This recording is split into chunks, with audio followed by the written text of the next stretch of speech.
My professor threatened to fail me for missing class because I was in court testifying against my father. When I begged him to reconsider, he smirked and said, "We all have to deal with personal drama." I didn't say a word. That was 2 months ago. Last night, he locked himself in his office, and campus security had to break the door open. I missed a single midterm. 1. I had a 93% in the class. I emailed my professor 3 days before, explained everything, where I'd be, why I couldn't be there, and attached the court summons as proof. This wasn't even my first issue with him. He'd previously rolled his eyes when I asked for extra office hours and told me, "This isn't high school." When I told him my PTSD makes timed tests harder, he said, "Everyone has something." He was that kind of professor, dismissive, cold, smug about being harsh. I was always terrified to give him any reason to dislike me more. But this wasn't something I could just skip. I was testifying against my father, the man who broke my ribs when I was 10, who slammed my mom into walls so hard the neighbors once thought we had a car crash inside, who made my little brother flinch every time a door shut too loud. And for the first time in our lives, we were all going to speak against him, together, in court. It took me years to convince my family we were strong enough, brave enough. I wasn't going to miss it. So I sent the email. I was respectful. I even said,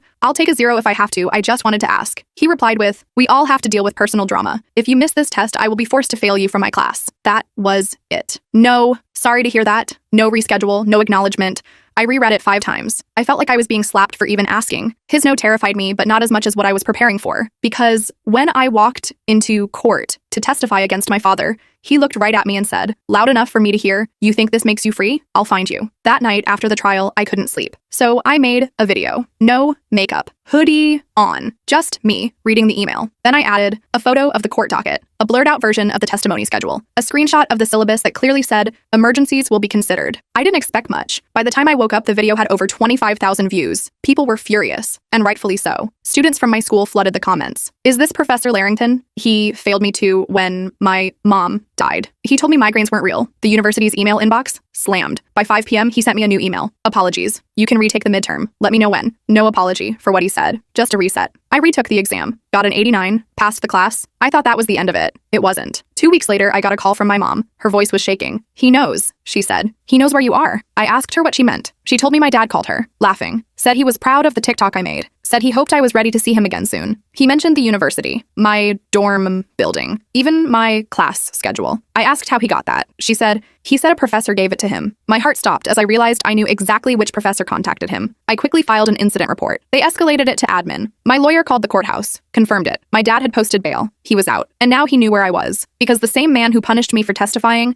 gave him a map back to me. I haven't slept since. I have a friend sleeping on my floor. I don't go anywhere alone. I've got pepper spray in every bag, a makeshift alarm on my door, and a security app on my phone. The university says they're investigating. I've since posted an update video. I told people what happened and blurred names. But the comment section exploded. People were outraged, DMing the university, sharing the story, tagging advocacy groups. They were defending me harder than my own school. I haven't heard from the professor since, but I've received emails from 3 different women on campus who said he dismissed them too, for deaths, surgeries, violence, grief. I forwarded everything to the Title IX office. It's been 4 days since I posted that update. I'm still in my dorm, but not for long. My roommate Zoe has been amazing through all this. She's barely left my side except for her classes, and even then she makes sure our friend Marcus walks me to mine. I've been jumping at every noise in the hallway. Campus security said they'd increase patrols, but honestly, what good is that going to do? My dad isn't some random stranger they can spot. He's just a normal-looking guy who happens to be a monster. Yesterday, I got called into the dean of students' office. I was freaking out the whole walkover. Marcus waited outside for me. The dean, Dr. Patel, was actually pretty decent about everything. She had printouts of my videos on her desk, which was super weird to see. She told me they were taking the situation very seriously,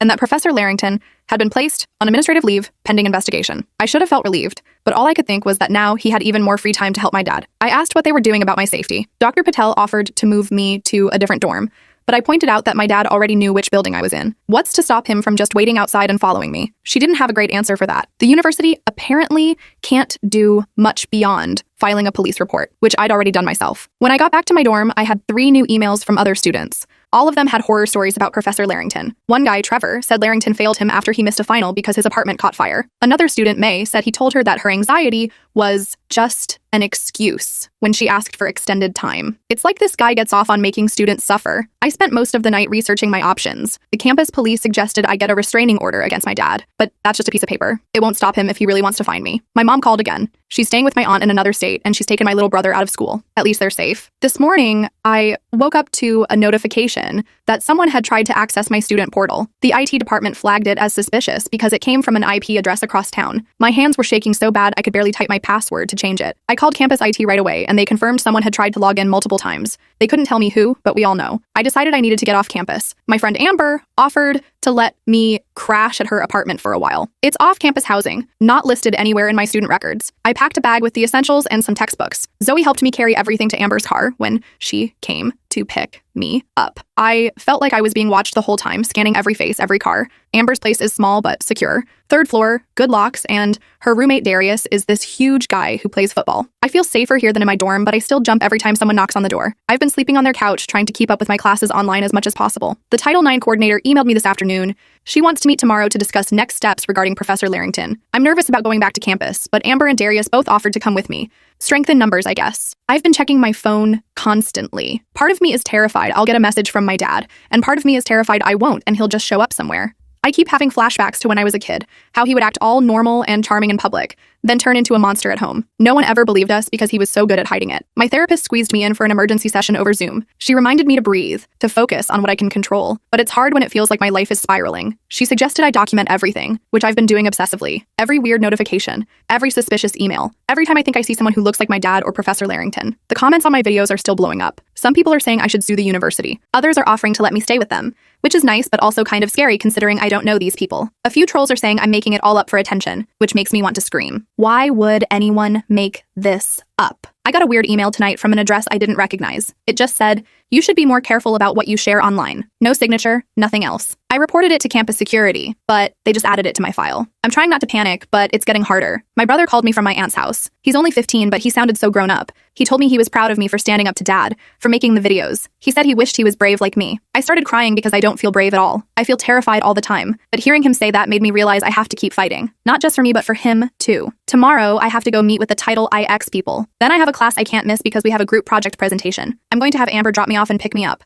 I've mapped out exactly where I'll be, made sure there are always people around. I've told all my professors what's going on, and most of them have been understanding, except for Professor Winters, who's taking over Larrington's class temporarily. He sent an email to everyone saying we shouldn't jump to conclusions about Professor Larrington and that there are two sides to every story. I wanted to reply asking what possible justification there could be for giving my information to my abusive father, but I didn't. I just forwarded his email to the Title IX office. I keep checking the windows at Amber's apartment, making sure they're locked. I've set up a chair against the door, even though Darius laughed and said no one's getting past him. I can't help it. Years of hypervigilance don't just go away because you're technically safer. The police called with an update about my dad. They've been trying to locate him, but haven't had any luck. His last known address was vacated, and he hasn't shown up at his job in days. That scares me more than if they'd found him, honestly. It means he could be anywhere, watching, waiting. I'm trying to stay focused on my classes, on just getting through each day. But it's hard when every notification makes my heart race, when every stranger could be him. I keep thinking about what he said in court. I'll find you. And now, thanks to Professor Larrington, he might. I woke up this morning on Amber's couch with a stiff neck and that familiar knot of dread in my stomach. Today's the day I have to go back to campus for that Title IX meeting. I checked my phone, 3 missed calls from my mom, and a text from Zoe asking if I'm okay. I called my mom back first. She sounded exhausted, said my dad's car was spotted near my aunt's neighborhood yesterday. Just driving through, but still, they're thinking about moving again. I feel so guilty that my whole family is being uprooted because of me. Amber made coffee while I showered. I borrowed some of her clothes since I didn't pack much. Darius was already gone for early football practice,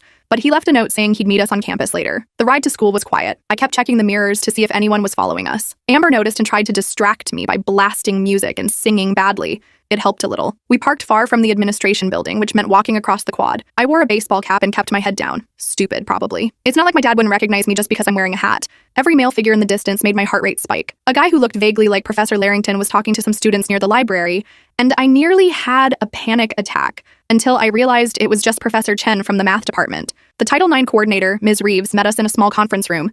She had this serious, concerned expression that made me nervous right away. Amber waited outside. Ms. Reeves started by telling me they were taking my complaint very seriously. Then she got to the part I was dreading. They needed more evidence. Professor Larrington was denying everything. Said he never contacted my father, never shared my information. Said I was making it all up for attention after our disagreement about the midterm. I couldn't believe it. I asked how my dad could possibly know my schedule, my dorm building, everything, if Larrington hadn't told him. Ms. Reeves just gave me this sympathetic look and said they were exploring all possibilities. She mentioned that my TikTok had a lot of information that could have been pieced together. I pointed out that I had blurred everything identifying, but she just nodded like she was humoring me. I left feeling worse than when I went in. Amber could tell something was wrong. I filled her in as we walked to the science building for my group presentation. She was furious, kept saying the university was trying to cover their A's. She's probably right. The presentation went okay, I guess. I was on autopilot. My group members, Jaden and Kira, carried most of it. They've been super understanding about everything. Afterward, Jaden mentioned he saw someone who looked like my dad asking about classroom location. applications at the information desk yesterday. My blood went cold. I asked for details, but he couldn't remember much. Just an older guy, kind of intense, asking a lot of questions. I texted Darius right away. He met us outside the building and walked us back to Amber's car. The whole time I felt exposed, like there were eyes on me from every direction. We were almost to the parking lot when I saw him, Professor Larrington, standing by the English building watching me. He didn't approach, didn't say anything, just stared. Darius noticed my reaction and asked what was wrong. When I pointed, Larrington turned and walked away. Back at Amber's apartment, I called campus security to report the sighting.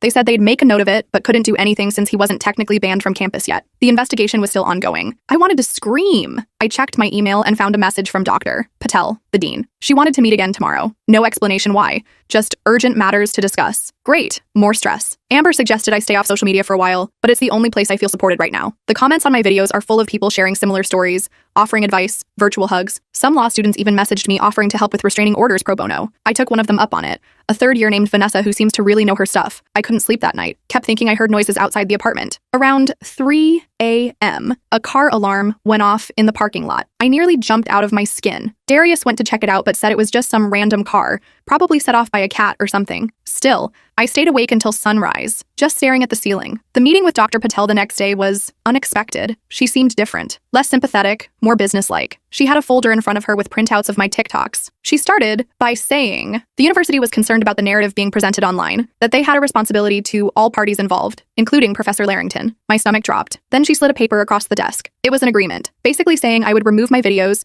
stop discussing the situation publicly, and in return, they would transfer me to different classes and provide security accommodations. I asked what would happen to Larrington. She avoided the question, just repeated that they were investigating thoroughly. I didn't sign it. Told her I needed to think about it. She seemed annoyed but said I had 48 hours to decide.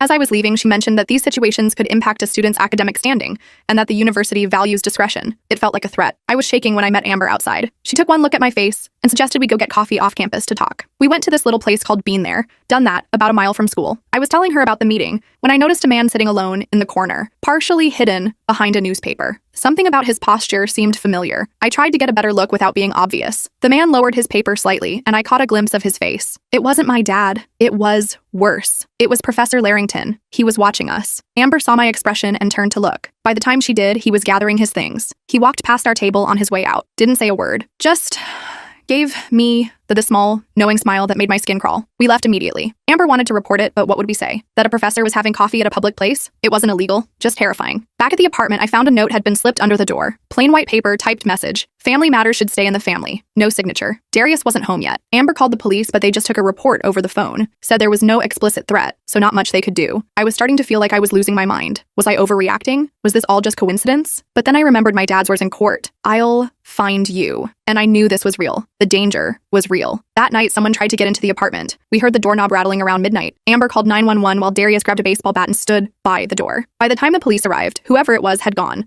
The officers looked around outside but didn't find anyone suspicious. They suggested we get a security camera. I couldn't stay there anymore. I was putting my friends in danger, but where could I go? My mom and brother were hiding at my aunt's. My other friends all lived on campus, which wasn't safe either. I felt trapped. The next morning, I got an email from an address I didn't recognize. The subject line was, "We need to talk." The message was brief. I know what Larrington did. I have proof. Meet me at the library, 3rd floor study room C, 2 p.m. today. Come alone. No signature. I showed Amber and Darius. They both said it was obviously a trap. But what if it wasn't? What if someone really did have evidence? I needed something concrete to take to the Title IX office, to the police. Something they couldn't ignore. We argued about it for an hour. Finally, we came up with a compromise. I would go, but not alone. Darius would come with me, but stay nearby, not in the room. Amber would wait outside the library as backup.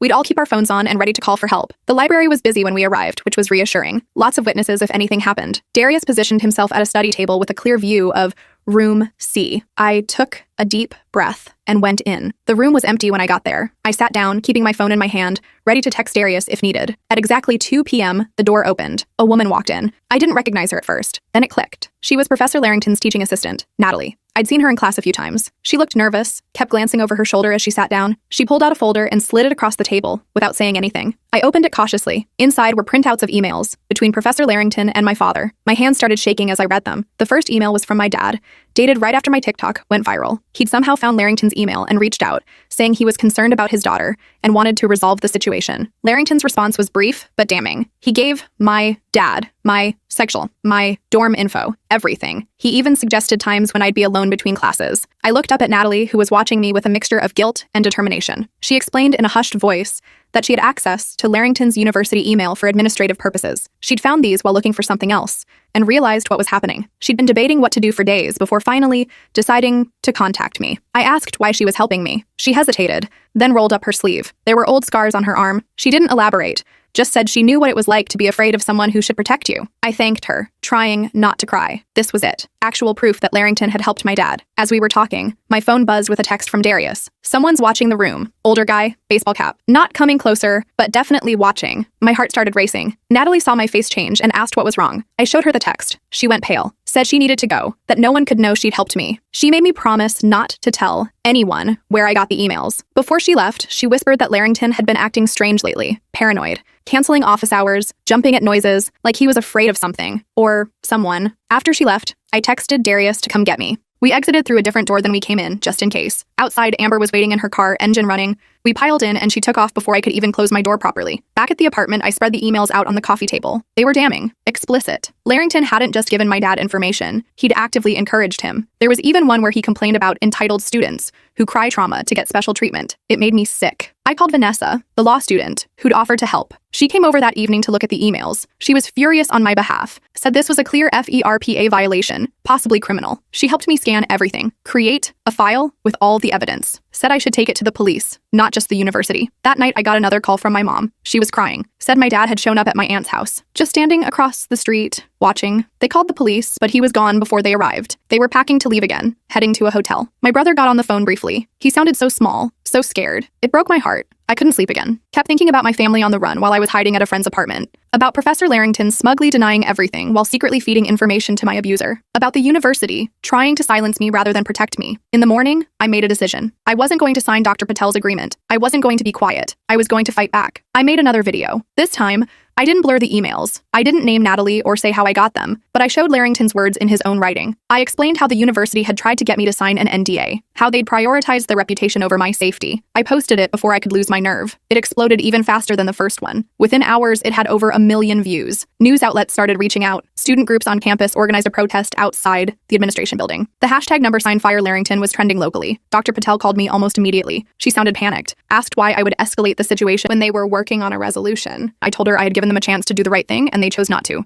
She said I needed to come in right away to discuss the ramifications of my actions. I agreed to meet her, but not alone. Vanessa came with me as my advocate. Dr. Patel was not happy to see her. The meeting was tense. Dr. Patel kept talking about university procedures and proper channels. Vanessa countered with terms like negligence and liability. By the end, Dr. Patel was no longer suggesting I sign anything. Instead, she said the university would be accelerating their investigation into Professor Larrington. As we were leaving the administration building, I spotted him, Professor Larrington, standing by his car in the faculty parking lot. He was watching me with this cold, calculating expression. When he saw me notice him, he didn't look away, just stared, like he was trying to intimidate me. Vanessa saw him too and put herself between us, walking me quickly to her car. That afternoon, campus security called. They'd received reports of someone matching my dad's description, asking questions about me at the student center. I felt like the walls were closing in. Both of them were looking for me now. I decided to stay at Vanessa's apartment that night. She lived in a secure building with a doorman farther from campus. Amber and Darius helped me pack up my stuff again. I felt bad for bouncing around, putting different friends at risk, but I didn't know what else to do. Vanessa's place was small but neat. Law books everywhere. She set me up on her futon and showed me how the security system worked. 3 locks on the door. I finally felt safe enough to get a few hours of sleep. The next morning, I woke up to my phone ringing. It was a number I didn't recognize. I almost didn't answer, but something told me I should. It was Natalie, Professor Larrington's TA. She was whispering, sounded terrified, said Larrington knew she had taken the emails, that he had confronted her, threatened her. She was hiding in a bathroom on campus, afraid to come out. I told her to stay put, that I would get help. I called campus security and gave them her location. Then, I called Darius, who was already on campus for practice. He was closer. He said he'd go check on her, make sure she was okay until security arrived. 20 minutes later, Darius called back. He'd found Natalie, but she was really shaken up. Security had come and taken a report, but they couldn't do much since Larrington hadn't physically harmed her, just scared her. Darius was bringing her to Vanessa's apartment since she was too afraid to go home. When they arrived, Natalie looked like she hadn't slept in days. Her hands wouldn't stop shaking. She told us everything. How Larrington had figured out she was the one who took the emails.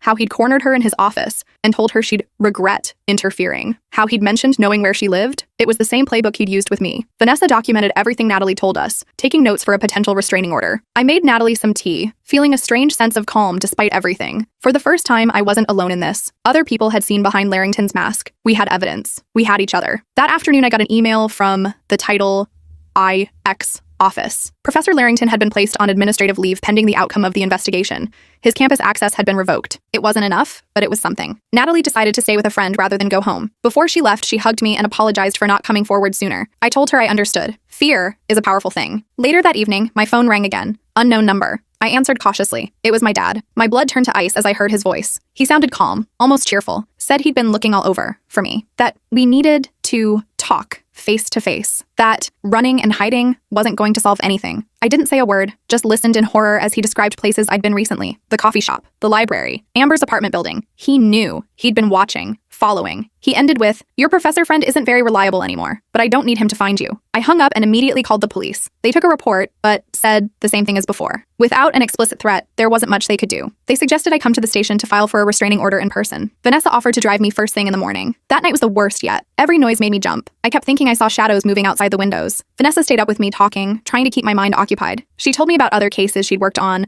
other survivors who had fought back and won. It helped a little. Morning came after what felt like years. I was exhausted, but determined. Vanessa and I were getting ready to go to the police station when my phone buzzed with a news alert. Local university professor suspended amid allegations of misconduct. There was Larrington's face on my screen. The article mentioned serious violations of student privacy and ongoing investigations. For a moment, I felt a flicker of victory. Then my phone rang again. My mom. She was crying so hard I could barely understand her. My brother was missing. He'd gone outside to get something from the car at the hotel where they were staying and never came back. They found his phone on the ground next to the car. No sign of a struggle, but no sign of him either. I knew immediately. My dad had him. This was his revenge. For testifying. For the videos. For everything. My mom was still talking, saying the police were looking. That I should stay where I was. Stay safe. But I couldn't. This was my fault. I had to fix it. I told Vanessa what happened. She immediately said we needed to call the police, that I shouldn't try to handle this myself. She was right, logically. But logic wasn't driving me anymore. Fear was. Fear for my brother. I knew my dad, knew what he was capable of. The police wouldn't find him in time. While Vanessa was in the other room calling the police, I got a text from another unknown number. Want to see your brother again? Come alone to the old boathouse at Lakeside Park. 1 hour. Tell anyone and he pays for it. There was a photo attached. My brother, looking terrified, holding today's newspaper. I didn't think. I just acted. I grabbed my keys, my phone, and slipped out while Vanessa was still on the phone. I left her a note saying I was going to the police station myself, that I needed some time alone. A lie, but I couldn't risk my brother's safety. I took an Uber to a spot near the park, then walked the rest of the way. My heart was pounding so hard I could feel it in my throat. The park was mostly empty on a weekday morning. The old boathouse sat at the edge of the lake, partially hidden by trees. It had been closed for renovations for months. As I approached, I tried to formulate a plan. I had my phone. I could record, call for help if needed. I had the pepper spray in my pocket, but mostly I was running on adrenaline and desperation. The boathouse door was unlocked. I pushed it open slowly, wincing at the creak of rusty hinges. Inside was dim, dusty, construction materials scattered around. And there, sitting on a bench by the window, was my brother, alone. No sign of my dad. I rushed to him, checking if he was hurt. He seemed physically fine, just scared and confused. He told me dad had tricked him,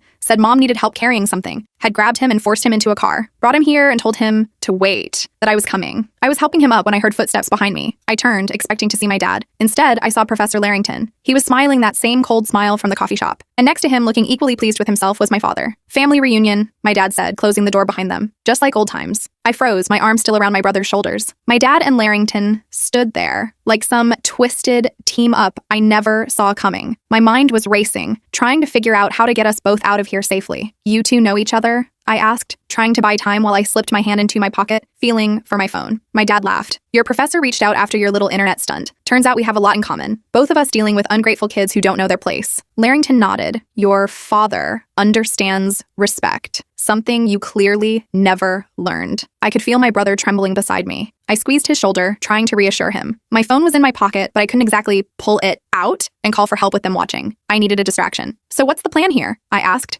trying to sound braver than I felt. You can't just keep us here. We're going to have a family discussion, my dad said, taking a step closer. About consequences, about loyalty, about keeping family business private. I backed up, pulling my brother with me. This isn't exactly private with him here. I nodded toward Larrington. Richard is a friend now, my dad said. He understands what it's like when someone tries to ruin your life with lies. Larrington, Richard, was scanning the boathouse like he was looking for something. Where's your little friend? The teaching assistant? I thought she might show up too. I came alone, like you asked, I said, still backing up until we hit the wall. There was a window behind us, but it was too small for either of us to fit through. My dad pulled out his phone. Let's call your mother, tell her everything's fine, that you and your brother are with me now. She won't believe you, I said. She will if you tell her, he replied, holding out the phone. I shook my head. I'm not doing that. His face darkened. That familiar look that always came before the worst moments of my childhood. You don't have a choice. Larrington was getting fidgety. We should hurry this up, someone might come looking. No one knows we're here. My dad snapped at him. I saw my chance. Actually, I told my roommate exactly where I was going, and the police. They're probably already on their way. It was a complete lie. But I saw doubt flicker across Larrington's face. My dad just laughed. Nice try. I've known you your whole life. You're a terrible liar. He was right about that, but his certainty gave me an idea. Fine, I said, trying to sound defeated. What do you want me to do? Take down the videos? I will. Just let my brother go. My dad seemed to consider this. The videos are just the start. You've been poisoning this family against me for years,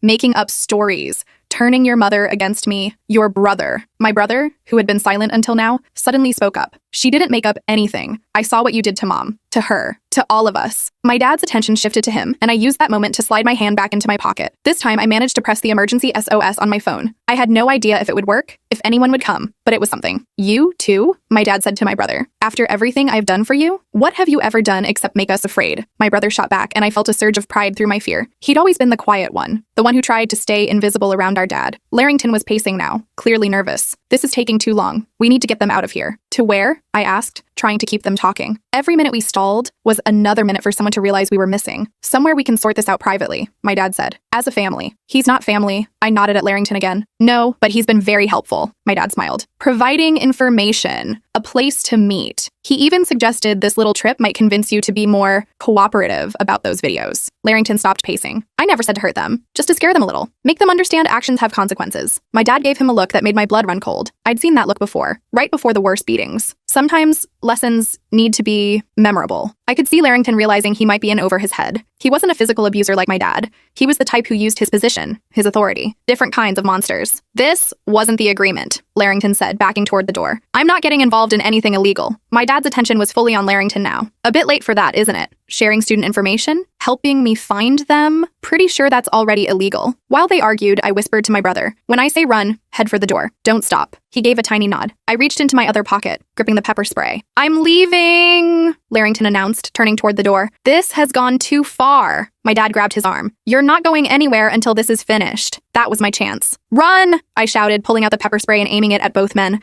My brother bolted for the door as I sprayed. I caught my dad directly in the face. He screamed, hands going to his eyes. Larrington got some splashback and staggered sideways, but he was still between us and the exit. My brother reached the door first, yanking it open. Larrington, despite the pepper spray, lunged for him. I threw myself forward, tackling Larrington from behind. We all went down in a heap by the doorway. Go! I yelled at my brother. Get help! He hesitated for just a second, then ran. Larrington was trying to get up, to grab me, but I kicked him hard and scrambled away. My dad was still on the floor, cursing and rubbing his eyes, but he'd be recovering soon. I made it outside just as Larrington grabbed my ankle. I went down hard on the gravel path, the wind knocked out of me. He was pulling me back toward the boathouse, his face red and swollen from the spray. You stupid, ungrateful little, he started, but was cut off by a shout. Hey, let her go. I looked up to see Darius sprinting toward us, with Vanessa and Amber right behind him. My brother was with them too. He'd run straight into them in the parking lot. Larrington let go of my ankle and tried to run, but Darius caught him in about 3 steps, took him down with a perfect football tackle that would have made his coach proud. I scrambled to my feet as Vanessa reached me. Are you okay? We got your SOS alert. I nodded, still trying to catch my breath. My dad, he's still inside, but when we looked, the boathouse door was open and my dad was gone. He must have recovered enough to escape out the back while Larrington was chasing me. Amber was already on the phone with the police.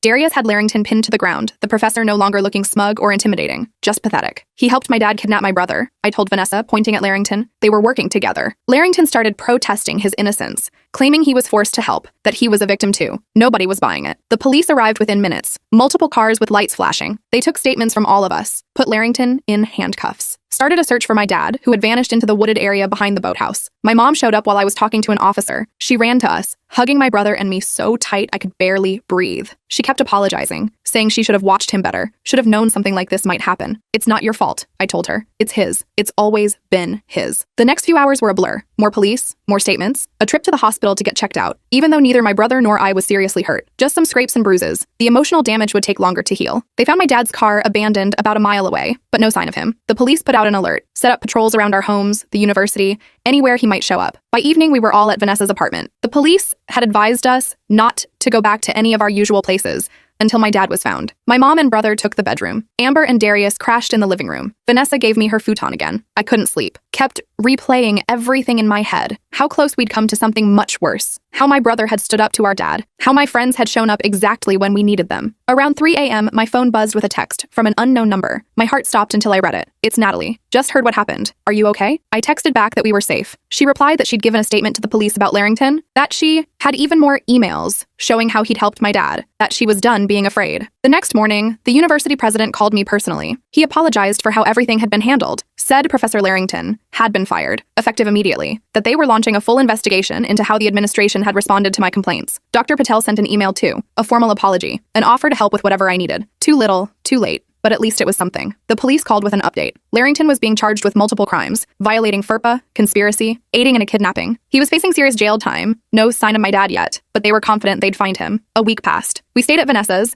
then moved to a hotel the university paid for. My professors let me finish coursework remotely. My brother did his baked school classes online. We were safe, but still looking over our shoulders. Then came the call. They'd found my dad trying to cross the state line. He'd been arrested, without incident, was being brought back to face charges, multiple charges, kidnapping, assault, violating restraining orders. His bail was denied. I made one final video, not for attention or views, but for closure. I explained what had happened, how Larrington and my dad had worked together, how the system had failed us at first, but eventually worked, how friends and strangers had rallied around us when we needed it most. I ended by thanking everyone who had supported us, who had shared our story, who had refused to let it be buried. The comments filled with messages of support from survivors, from allies, from people who had faced similar battles. 3 months later, I sat in a courtroom again, different this time, watching as both my dad and Professor Larrington were sentenced. My dad got 15 years. Larrington got 5. Neither of them looked at me as they were led away. Outside the courthouse, reporters asked how I felt, if I had won, if it was over. I thought about it for a moment. It's not about winning, I told them. It's about surviving. And yes, we survived. My mom, my brother, and I moved to a new city after that, started fresh. I transferred to a different university, one where the administration actually cared about student safety, where professors understood that personal drama sometimes means life or death. I still get messages from people who saw my videos, who faced similar situations with abusers, with institutions that failed them. I try to help when I can, point them toward resources, tell them they're not alone. Sometimes I still wake up in the middle of the night, heart racing, thinking I hear footsteps. The fear doesn't just disappear, but it gets better, day by day, and I'm not facing it alone anymore. My brother doesn't flinch at loud noises now. My mom laughs more easily. And me? I'm still figuring it out, still healing, still speaking up when something's wrong, because that's the thing about finding your voice. Once you do, it's hard to stay silent again.